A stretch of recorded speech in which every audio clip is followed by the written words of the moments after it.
Grabe guys, nag 18 na po. Third alarm po. Saktong ngayon pong 10:08 po ng gabi ay tumunog na po yung pinaka final alarm po ng Marikina.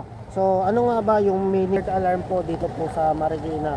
So ito po ay meaning po ng evacuation po sa mga hain na lugar at mababa pong lugar na lumikas po, na kung risk naman po yung lugar nyo, forced evacuation po yan. Kapilitan po na i-evacuate ka po dito po sa Marikina dahil patuloy na patuloy pa rin po pagtataas po ng tubig po sa Marikina. So 18 na po siya. Actually sobrang bihira lang po yung 18 na pagtaas po ng tubig. Eh bakit nagkaganon? Ang nangyari po kasi hindi siya malakas yung mga hangin, nakagaya po ng mga bagyo. Ang impact po dito ay puro ulan po magdamag. Simula umaga hanggang gabi ay naipon po yung tubig na nag-cause po siya. Ayan, pagbaha po.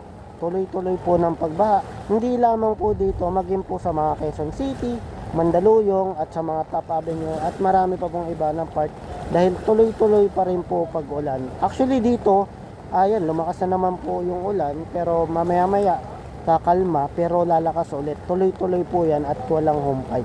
At dito po nag-declare na rin po na wala pong pasok bukas. So palaki and share na lang po para po updated po kayo sa mga mangyayari po dito po sa Marikina.